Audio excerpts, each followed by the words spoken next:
Greetings, I'm Rosalind Parks, and thank you for tuning in to this edition of National Network View News. In today's broadcast, we will talk about the coming school year with our guest, Sister Sherrie Muhammad. Contributor Dr. Akili Muhammad joins us for a medical segment discussing the contents of the recently released Final Call article, The U.S. Department of Agriculture, Department of Defense, and Bill Gates, trio of Death Implements Depopulation Plan. Asiatic Minds Online School offers students a variety of classes that enhances their skills, abilities, creativity, and proficiency, allowing them to master subjects and achieve greater overall success.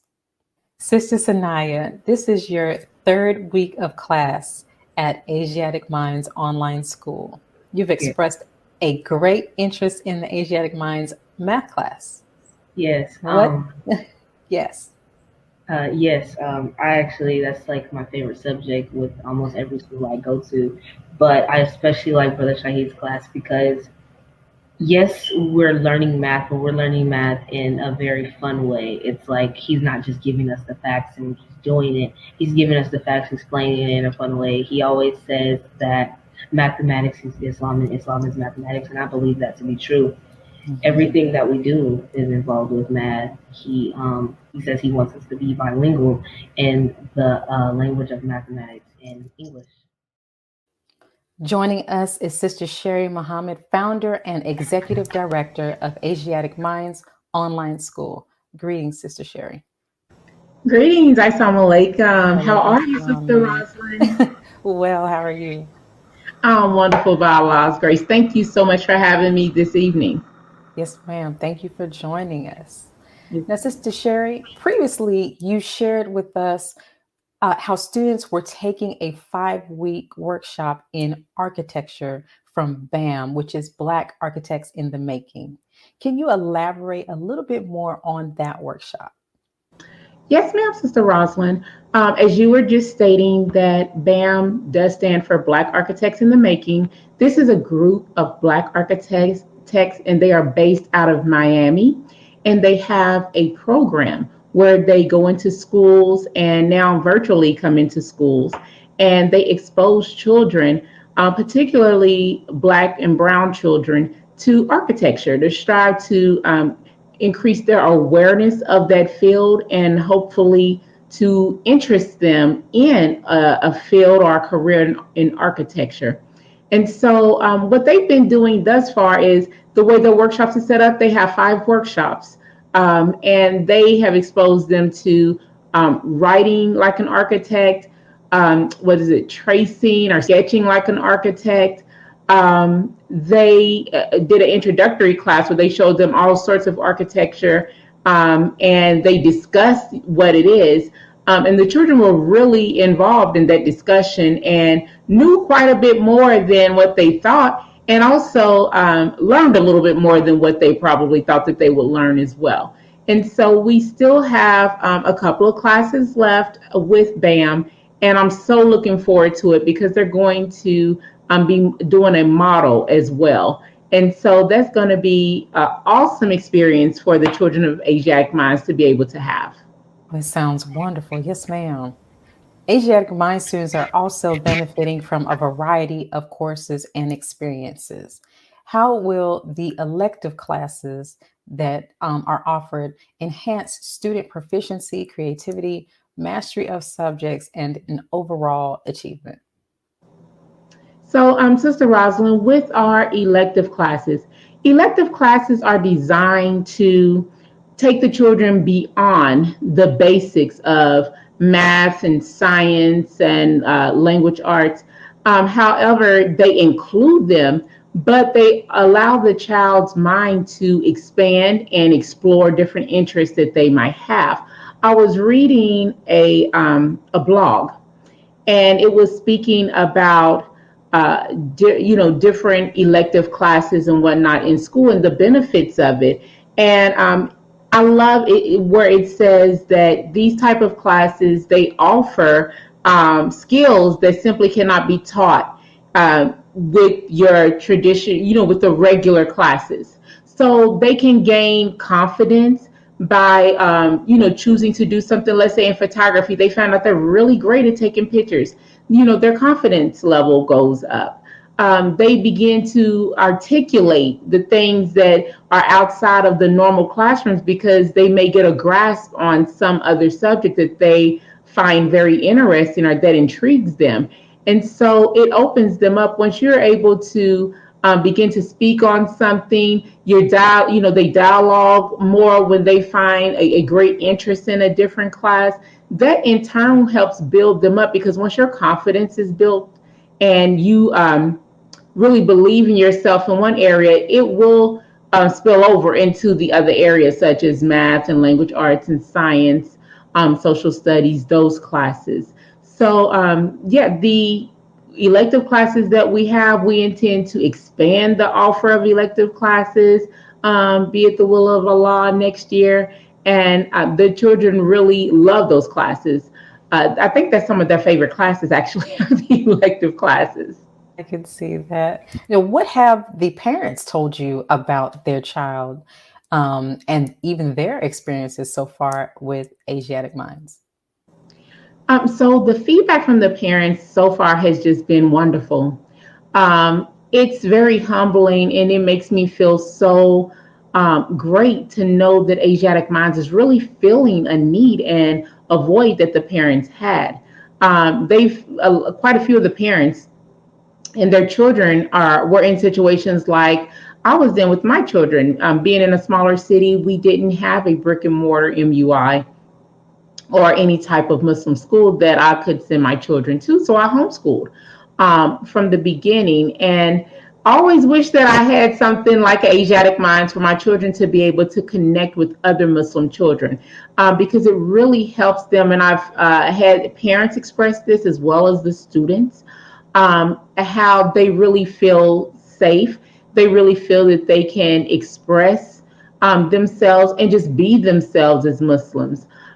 So they come in and they can give the greetings, and they're not just walking into a classroom where people are like, "What are you talking about?" It's comforting that they can have classes that is within the classes, within the lessons. We're bearing witness to Allah. We can say, because like the Honorable Elijah Muhammad said, and everybody is on the same page, and that's not foreign to them. So it's like a drink of cool water in a dry desert of education when you are able to find that type of education that actually supports your family lifestyle. Good point. Now, are students still being enrolled in Asiatic Minds for this school year? And what should parents be doing now to ensure that their child or children secure a spot for next school year? I'm certainly getting inquiries on enrollment still for this school year. So initially we were going to just cut it off, but what we decided to do is if there are students who want to come in, that may be able to happen at the top of a quarter. We have two more quarters left of the school year. And so if we are to admit anyone new, it's going to have to be at the top of the quarter. However, we do have our waiting list open on our website for next school year. So I recommend, if there's someone who is interested but would like their child to attend next school year, by all means, go to asiaticminds.com and put your child's name on the waiting list. And once that information comes out, when we begin to have meetings to talk about next school year and enrollment, then you will absolutely be contacted. Perfect. Now, one thing that we often focus on is the students, but what about the instructors? Is Asiatic Minds looking to expand or offer additional classes next year? And if so, are you looking for additional instructors? Absolutely. Mhm. We absolutely are. Asiatic Minds will be expanding, inshallah.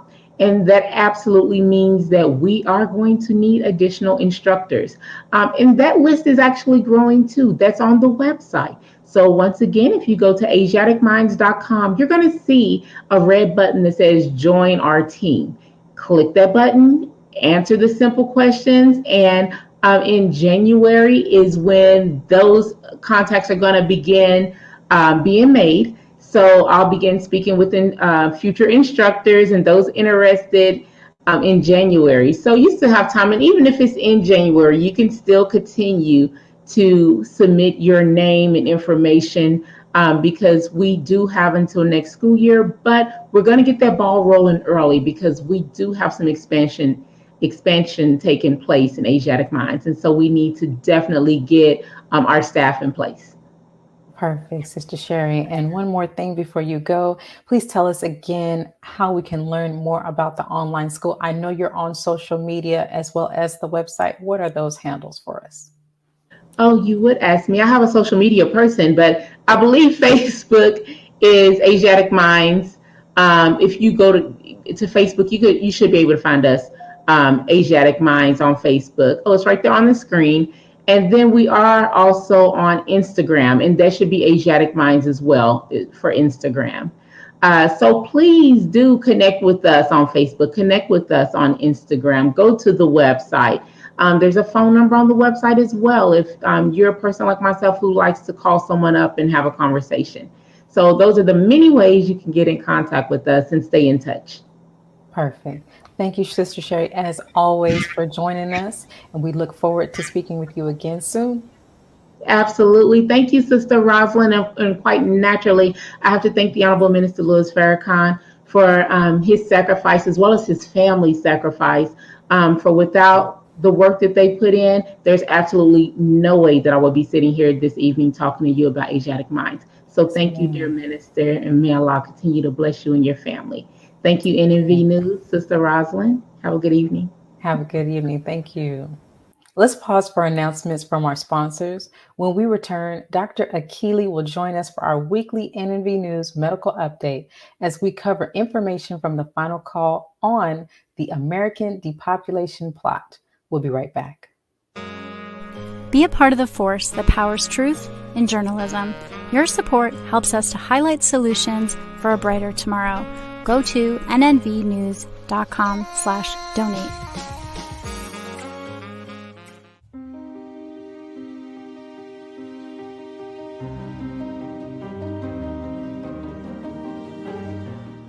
Now you can get the same uncompromising truth you've come to expect from the Final Call newspaper on all your connected devices. Subscribe to the Final Call digital edition today. Go to subscribe.finalcalldigital.com.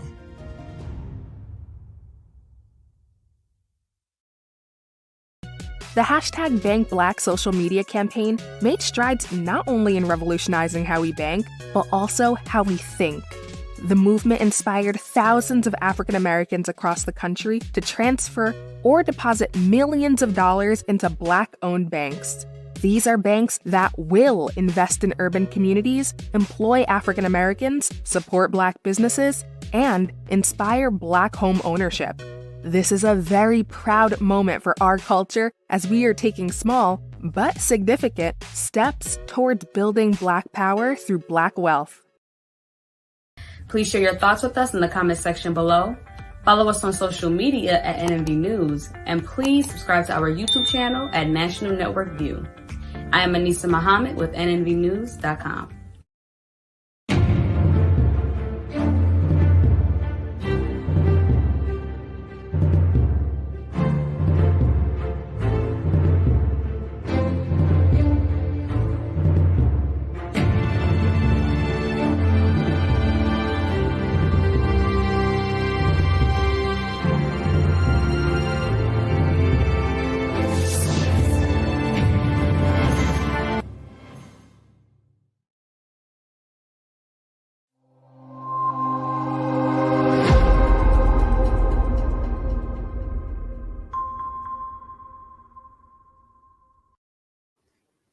Dr. Rigsley Abdul Mumin Muhammad published an article in the Final Call titled The U.S. Department of Agriculture, Department of Defense, and Bill Gates, Trio of Death Implements Depopulation Plan.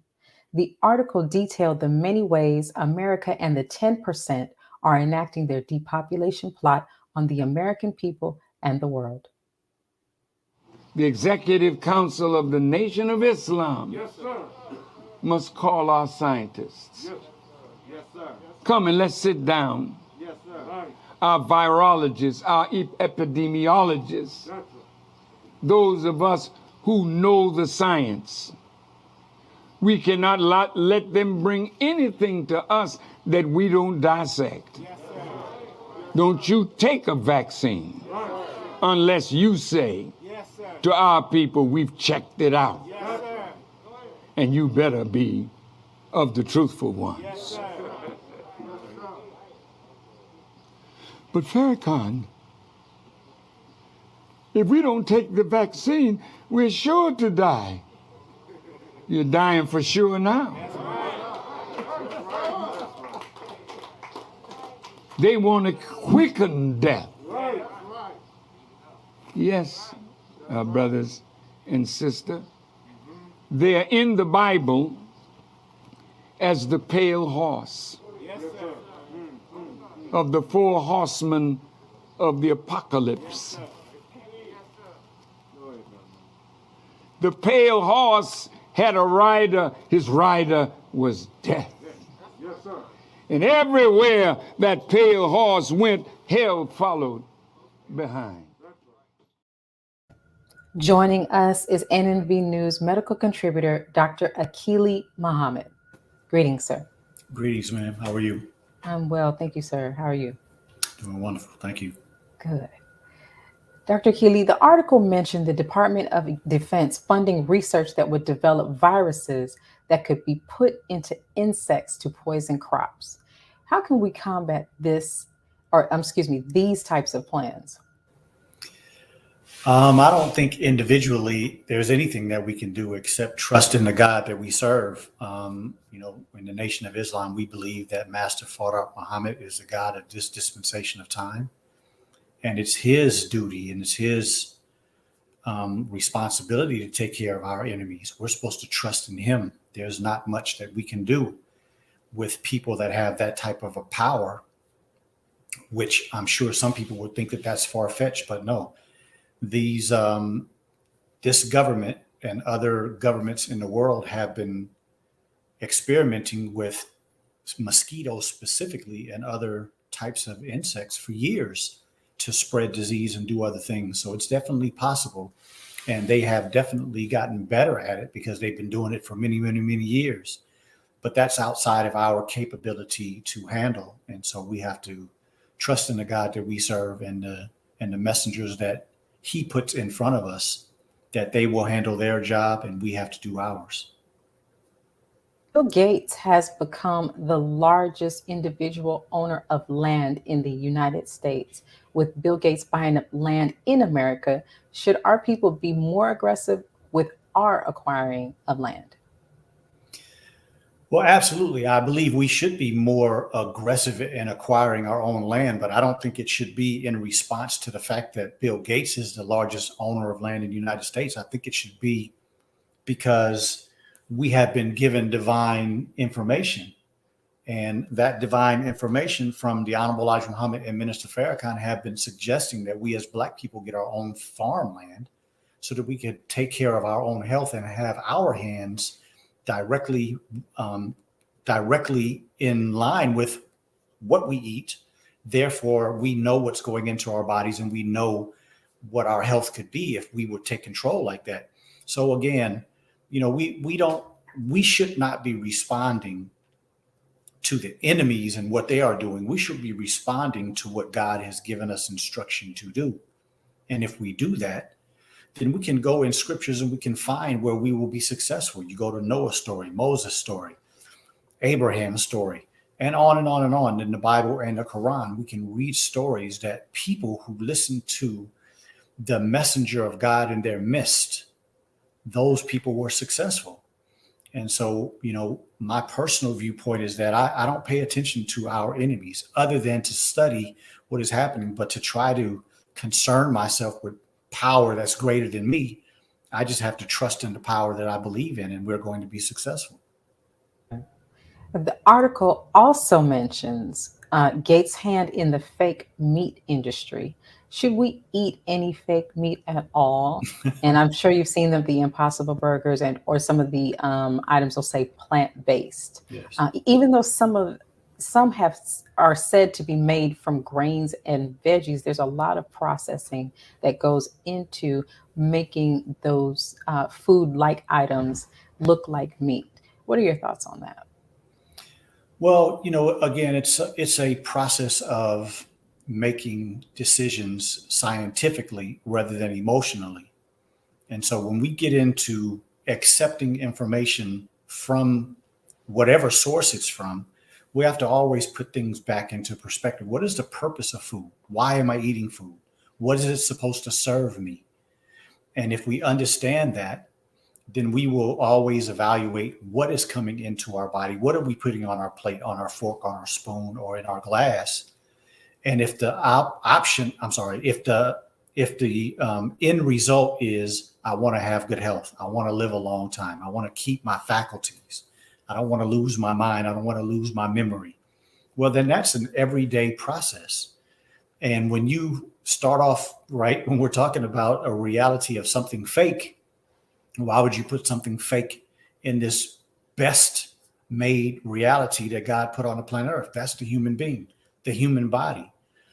We could go to many people that drive expensive cars or just regular cars, not expensive cars, and ask them, hey, would you mind if I put some fake gas in your car? Would you mind if I put some junk oil in your car?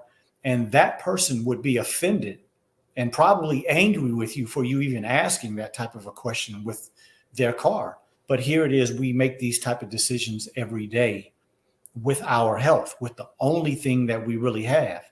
And so I just go back to this book, How to Eat to Live by the Honorable Elijah Muhammad. If we read this book, study this book, and look at how this book has benefited those who have followed it, then we don't eat food that's fake. We concentrate on making the decisions on what is the best food, which takes time, which takes research, which takes understanding in the region of the country that you live in. But if we're doing that, then we wouldn't be so quick to take somebody else's word on what is healthy, what we should be doing, and definitely not taking a word from somebody else on what they are making and calling it fake, but then telling us that it's something that we should view as healthy. Right. Now, Dr. Akili, I know we're going into the colder months. Some have already seen or experienced a lot of the cold. Can you share with us, and you've shared with us before, but can you share with us some tips to keep us in tip-top shape through these winter months as the new variant, the information about the new variant is I guess, on the rise? Yes. Well, I think, the things that I've said before, the only thing that changes during winter months in the cold season is the fact that you really don't have a lot of opportunity to go outside and get sunshine, right? That's the part that we are missing, which means that you have to replace some of the activity of the sunshine and your being out in it with foods that may have vitamin D. So that's going to be your whole milk. That means milk that comes out of a cow that's not pasteurized, not homogenized. It doesn't mean that we can go to just any farm. We need to have the right questions that we ask, make sure that what we're getting is wholesome. And then in addition to that, some milk that you get from some farms, if they're not doing everything that they should be doing, it should be pasteurized. It's not a long pasteurization that destroys the milk, but it is some that makes sure that there aren't certain infections in it. We need to make sure that we're keeping up with our vitamin C rich fruits and vegetables, making sure that you're getting enough rest, making sure that you're not inundating your mind over and over and over again. Now that there's this Omicron variant, don't get yourself caught up in the fact that there's a new variant. Make sure you keep your mind planted in the fact that you've been alive through a pandemic that is about to be going into we're going to be in a second full year of a pandemic. So lean on the fact that you have done what it takes by the graces of God that we serve to stay healthy, to stay having not succumbed to this. And even if you have gotten sick, but you recovered from it, you have an immune system that is very, very, very able to stop Omicron from causing any problem in your body, as long as you continue to do the things that keep your body boosted. So I think those would be the most important things, with me just leaning on it just one more time, keeping your thoughts positive, keeping your thoughts good, knowing that you can make it through this and not thinking the negative all the time about what could potentially happen to you from a negative perspective. Yes, sir. And thank you for those tips. Now, Dr. Akili, as we close, what happened on last week's Ultimate Wellness Group podcast? Yes, well, we talked about just that, the strength of a strong mind and how that's tied into physical activity. And so I had a trainer come and he talked about, how he went through his journey into training people and how that helped him with his mental health. And I think we had a really good conversation. I had some good feedback that people were definitely excited and thought that the information was going to help them begin to put effort back into their physical fitness, right? Because even if it's cold and you don't go outside or you don't go to a gym, you can still do some things around your house that can keep you fit to a certain degree. And so that's what we touched on last week. Yes, sir. Thank you, Dr. Akili. We always value your input and the information and your thoughts about these new variants as they come out. We look forward to speaking to you again next week. Thank you. It's my pleasure. Yes, sir. Thank you for joining us today and tuning into National Network View News. Please share your thoughts with us in the comment section below. Follow us on social media at NNV News, and please subscribe to our YouTube channel, NNV News. This is Rosalind Parks with National Network View News. Good night. Be a part of the force that powers truth in journalism. Go to nnvnews.com/donate.